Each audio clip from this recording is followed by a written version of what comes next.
አረመላ መላ በሎ አረመላ መላ በሎ የሞቱ መንስኤ ያልታወቀው ድምፃዊ ግርማና ወረቀት ጠፊ ነው ተገዳይ መተማመን ብቻ ይበቃል ለወዳጅ ከመሞቱ ከቀናት በፊት ደብረ ዘይት አየር ኃይል ሥራ ላይ ነበር የሰነበተው።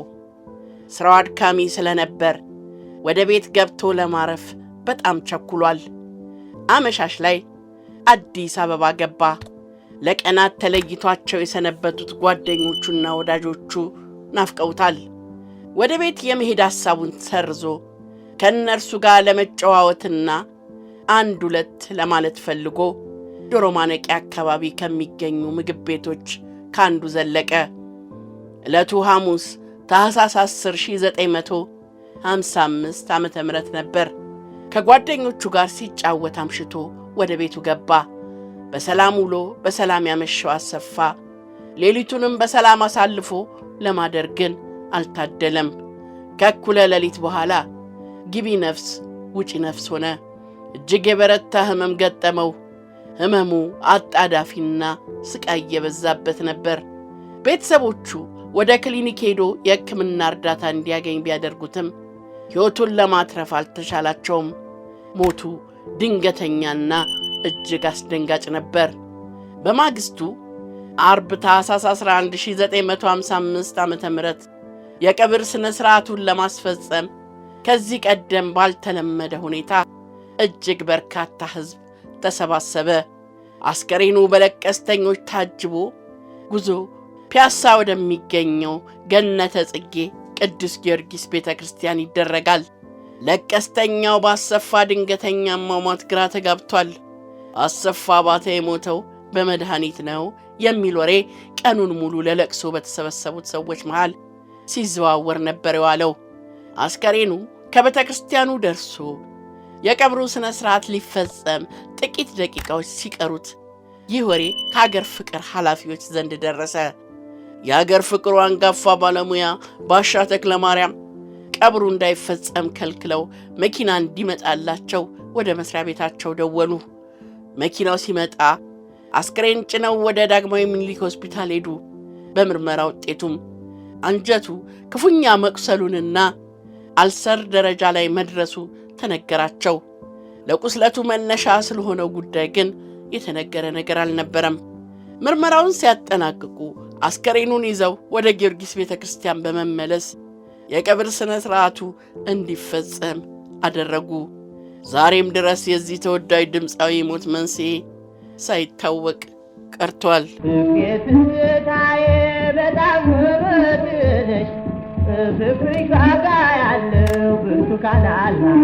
ገና ሀያዎቹን እንኳን ሳይሻገር በለጋ የወጣትነት ዕድሜው በድንገት ይችን ዓለም የተሰናበተው የማሲንቆ አባት አሰፋ ባተ ወደ ኪነቱ ዓለም የገባው በድንገት ነበር። በ1929 ዓመተ ምህረት በወሎ ክፍለ ሀገር የእጁ ሳንቃ ቀበሌ የተወለደውና ገና ከሕፃንነት ዕድሜው ጀምሮ ከመሰንቆ ጋር ሲነጋገር ያደገው አሰፋ ገና የ9 ዓመት ታዳጊ ሳለ በአስገራሚ የመሰንቆ ጨዋታ ጥበቡና በመረዋ ድምፁ ተመርጦ በደሴ ቤተ መንግሥት ሥራ ጀመረ።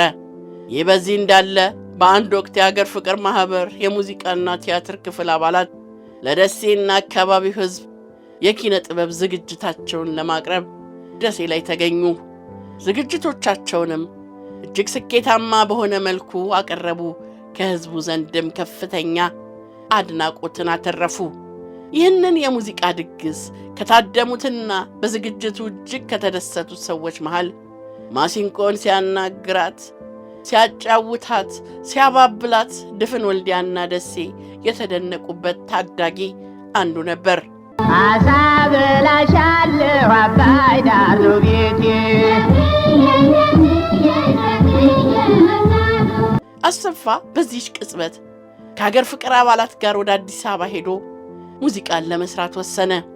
ይህንን ውሳኔውን ደሴ ለተገኙት የሀገር ፍቅር ማኅበር የኪነ ጥበብ ቡድን አባላት አሳወቀ።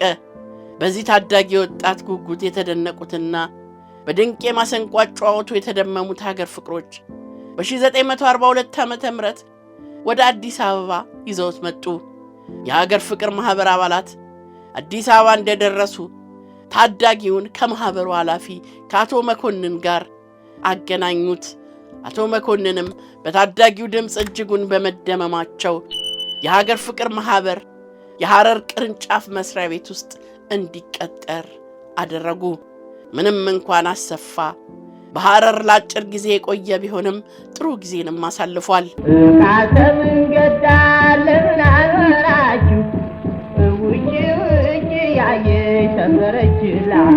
የመሰንቆ ጠቢብ አሰፋ ባተ ይበልጡኑ እጅግ ዝነኛ የሆነው ወደ አዲስ አበባ ከተዘዋወረ ወዲህ ነበር። በተለይ ቅዳሜና እሁድ በአገር ፍቅር መድረክ ላይ ይቀርቡ በነበሩ ዝግጅቶች ላይ በማሲንቆ እያዋዛ ያቀርባቸው በነበሩ ሥራዎች በሕዝብ ዘንድ እጅግ ዝነኛና ተወዳጅ ለመሆን ጊዜ አልፈጀበትም። ወንዶ ላይ ባሰይቅ ያገኔ ይገባቻሉ ይግምባ እንዲህ ይፈሳሉ ያገኔ የወንድ ልጅምባ። ያሰፋ የሙዚቃ ሥራዎችን በኢትዮጵያ ራዲዮን በተደጋጋሚ ለሕዝብ ይቀርቡ ነበር። በከተማው ይገኙ በነበሩ ምሽት ቤቶች ውስጥ ይጫወቱ የነበሩ አዝማሪዎችም ምሽቱን ከሚያደምቁበት ዜማዎች ውስጥ ያሰፋ ባተ ሥራዎች ይገኙበታል። አሰፋ ብዙ ወጣ ያሉ ባህሪዎች እንደነበሩት ይነገራል። በአብዛኛው የኔ የሚላቸው ጓደኞቹ የከባድ መኪና ሾፌሮች ነበሩ ይባላል። እንዲያውም አንዳንዴ ላለቆቹ ሳያስፈቅድ ከሾፌሮቹ ጋር ወደ ክፍለ ሀገር የተጓዘበት በርካታ አጋጣሚዎችም ነበሩት። በዚህም ካለቆቹ ተደጋጋሚ ማስጠንቀቂያ ተሰጥቶት ነበር። እሱ ግን ለእንደዚህ አይነት ሁኔታ ግድ የለውም ነበር። ይልቁንም ሾፌር ጓደኞቹን እንዲህ እያለ በመሰንቆ አጃቢነት ያንጎራጉርላቸው ነበር።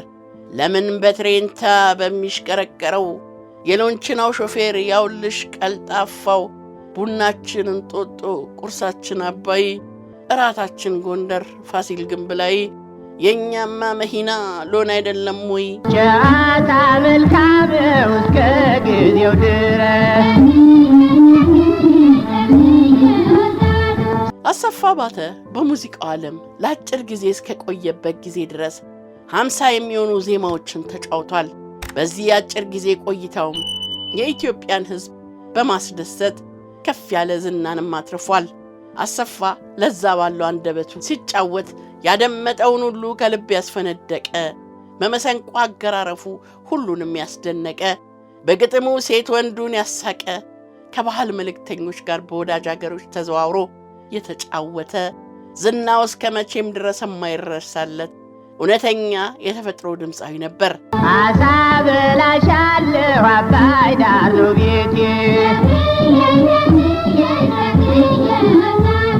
አሰፋ ባተ አሳብላሻለሁ አባይ ዳር ነው ቤቴ፣ ዶሮ መረቅማ ከወዴት አባቴ በምትለውና